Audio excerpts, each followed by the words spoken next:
Ravier, tu es PwC, PricewaterhouseCoopers, service aux entrepreneurs. Tu vas nous expliquer ça Absolument. Dans un instant, et nous expliquer à quoi ça correspond, quel est le contenu de cette activité. Et puis on passera à une autre question un peu plus cruciale, si je puis me permettre, sur les services que PwC a depuis un an et demi proposés au marché. Alors, première question, service aux entrepreneurs, c'est quoi ? Alors, service aux entrepreneurs, c'est une activité qui a été créée maintenant il y a 18 mois au sein de PwC et qui est partie d'un constat, c'est que finalement PwC était plutôt sur des activités traditionnelles, historiques, d'audit sur un segment de clientèle qui était plutôt des grands comptes et qu'en France, il y avait toute une partie finalement du secteur économique, de l'environnement économique qui n'était pas correctement, complètement servi par PwC, d'où l'idée de créer une activité, de dédier des associés et des équipes avec un objectif de fournir un certain nombre d'offres de services à valeur ajoutée sur un segment de clientèle qui est le segment de la PME et plus particulièrement en poussant des activités comme l'activité d'expertise comptable mais dans un mode de fonctionnement qui soit un mode de fonctionnement un peu plus moderne.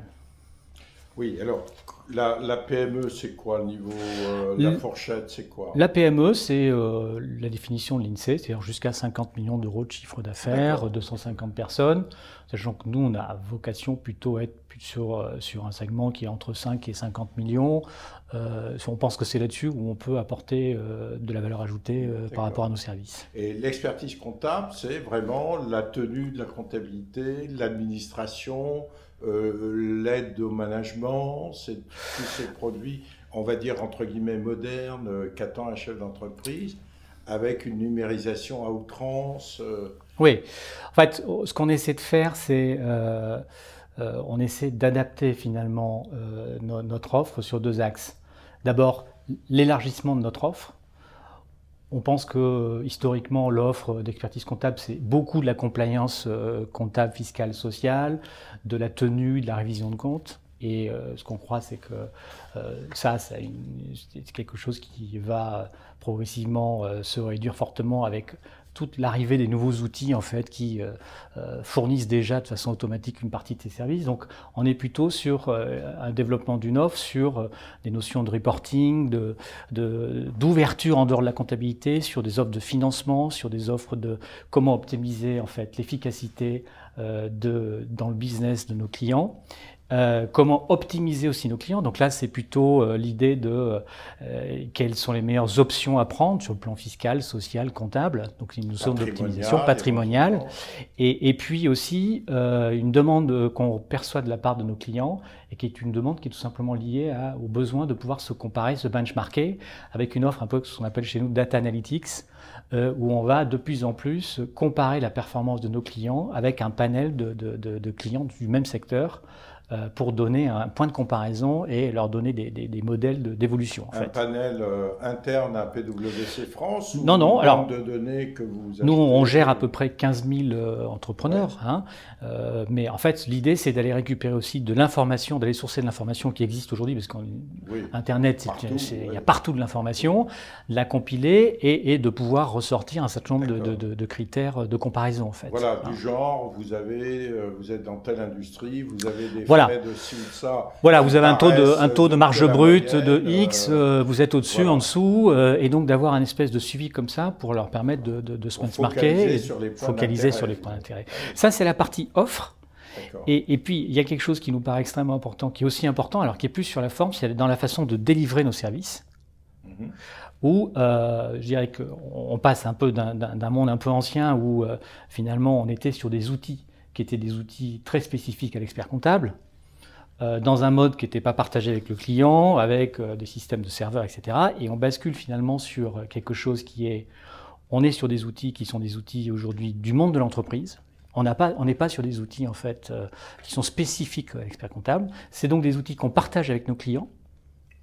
Dans un mode de fonctionnement où effectivement, au travers d'une plateforme collaborative, en fait, on a accès les uns et les autres dans un environnement qui est complètement en mode SaaS sur Internet. Voilà, hein. Et on dit à nos clients aujourd'hui, vous n'avez plus finalement à vous embêter à choisir un système d'information, le gérer les aspects de sécurité, de renouvellement du matériel. Vous vous pluguez sur notre plateforme et on met à disposition un certain nombre d'outils qui sont les mêmes qu'on va partager avec vous et on définit avec eux finalement le niveau de nos interventions en fonction de leur organisation. Hein. Voilà, donc pour nous, il y a une évolution dans la palette de services, mais il y a aussi une évolution forte dans la façon dont on va délivrer nos services, en fait. Alors ça, c'est l'offre, mais est-ce que cette offre répond à vos observations sur la demande du marché, ou est-ce que c'est plus proactif que ça en disant notre vision de l'avenir, c'est ça, donc on va, non pas l'imposer, hein, mais on va vraiment expliquer aux clients qu'il faut sûrement faire un effort pour se mettre dans cette logique, dans cette culture qui, une fois que c'est installé, est formidable, mais il faut quand même un investissement au départ. Comment ça se produit dans un grand cabinet comme le tien? Alors, déjà, la façon dont on a bâti cette offre service aux entrepreneurs, ça vient du fait qu'on perçoit de la part de nos clients un certain nombre de signaux, qui sont des signaux effectivement qui vont vers une dématérialisation totale, un mode de fonctionnement en temps réel et non plus en temps partagé et différé. Hein. Différé. Voilà. Et donc ça veut dire aussi qu'on est face à un enjeu qui est important, c'est que jusqu'à présent on avait plutôt tendance à subir finalement nos clients, alors que maintenant il faut le maîtriser, c'est-à-dire qu'il faut lui dire voilà, si on veut fonctionner dans un mode on time, où on est en permanence. Faut mettre vos pieds voilà. là. Il va falloir qu'on processe chez vous la façon dont vous délivrez l'information, dans quel délai, dans quel timing, etc. Et à ce moment-là, on sera capable de vous livrer quelque chose en temps réel. Moi, il y a quelque chose qui me frappe quand même, c'est de voir que quand j'ai démarré dans ce métier, on produisait des comptes annuels avec 4 ou 5 mois de retard, et aujourd'hui, on continue à produire des comptes annuels en grande partie avec 4 ou 5 mois de retard, sauf pour des très grandes entreprises. Parce qu'en réalité, en amont, on n'a pas forcément éduqué nos clients sur ce qu'il fallait mettre en place chez eux pour faire en sorte qu'on ait une information délivrée en temps réel. C'est une question de process. C'est une question de process. Et on a travaillé pas mal finalement sur nos process et nos équipes, et je pense que nous, on a un peu oublié le fait qu'il fallait d'abord éduquer et processer nos clients. Voilà. Alors, là, c'est pareil, il y a des générations de clients, il y en a qui auront plus de mal que d'autres à accepter ça. Mais en contrepartie, si on peut leur ouvrir finalement cette information en temps réel sur toute une série de ratios qui sont des drivers pour leur permettre d'adapter, de piloter leur rentabilité, on pense que c'est l'avenir. C'est l'avenir. Moi, j'ai un souvenir d'une entreprise qui a été rachetée par des Américains qui m'ont demandé de mettre en place un système de gestion, puisque à l'époque c'était un peu mon métier. Et alors que les résultats mensuels sortaient avec 2 mois de retard, dans des conditions, 2 mois après, les mêmes, sans changer de personnel, on sortait le 8 ou le 10 du mois d'après, c'était impeccable. C'est une question de processus. Absolument, absolument. D'accord. Et cette offre, alors quel est le répondant sur le marché? Alors, on a en fait démarré cette activité, on a localisé dans une structure qui est donc sous ce nom PwC, Services aux entrepreneurs que je dirige. Aujourd'hui, c'est à peu près 600 personnes, une vingtaine de bureaux en France. On va faire cette année un peu plus de 50 millions d'euros de chiffre d'affaires. Quand on a démarré, on était autour de 42. Hein. Donc, et l'idée, c'est d'arriver à 100 millions avec une partie significative de croissance externe. Parce qu'on pense que ce qu'on est en train de décrire là, ça nécessite des efforts d'investissement lourds pour les cabinets, en fait, d'adaptation d'outils, mais aussi d'adaptation en fait, des équipes, de formation des équipes à ces nouveaux métiers.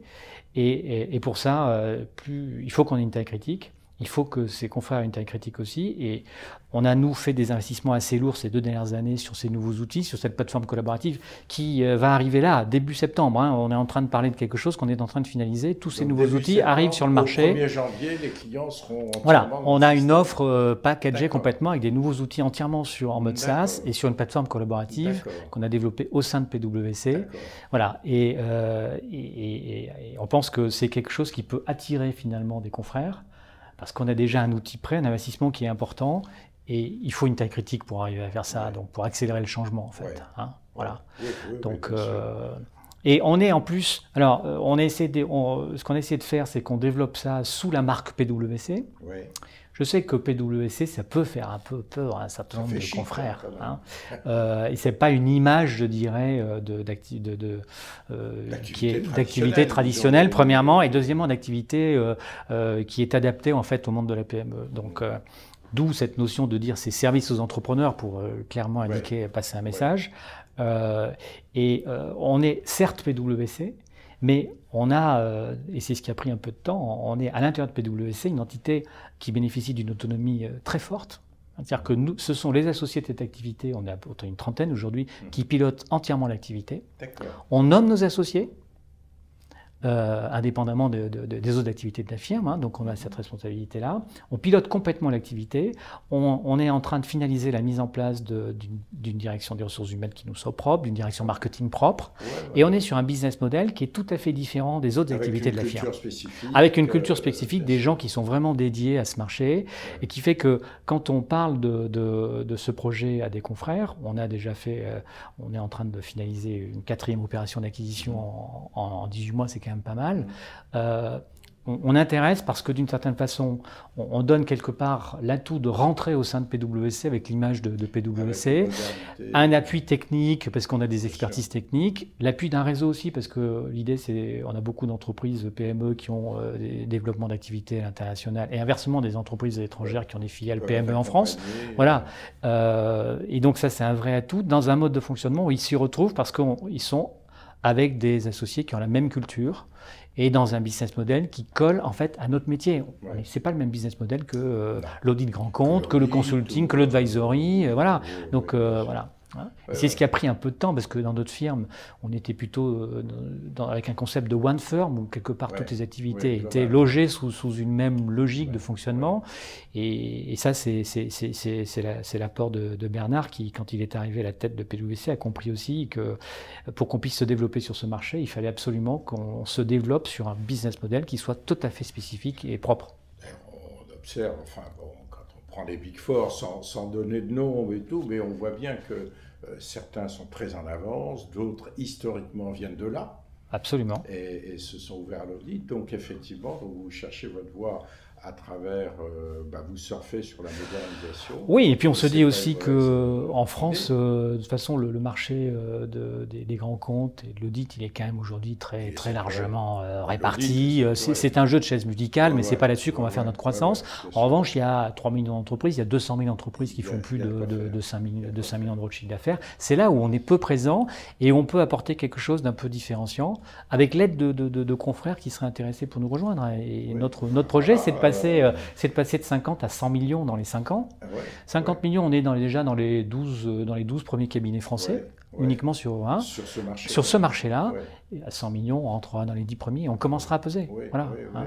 Donc, parce que vous investissez 600 personnes pour 50 millions, le ratio il n'est pas terrible. Un ratio d'investissement. C'est sûr. C'est bien, mais on investit absolument. Bien sûr, depuis 2 ans, on dépense à peu près, ne serait-ce que pour l'adaptation de nos outils, c'est de l'ordre de 1 million par an. Donc c'est quand même pas rien. Et puis surtout, en fait, on investit en moyens humains. On fait des profils de recrutement différents. Voilà. Et on propose à nos confrères aussi un mode qui est tout à fait innovant pour nous chez PwC. On est un aspect de patrimoine. On peut patrimonialiser chez nous, ce qui n'est pas le cas chez nos associés des autres activités.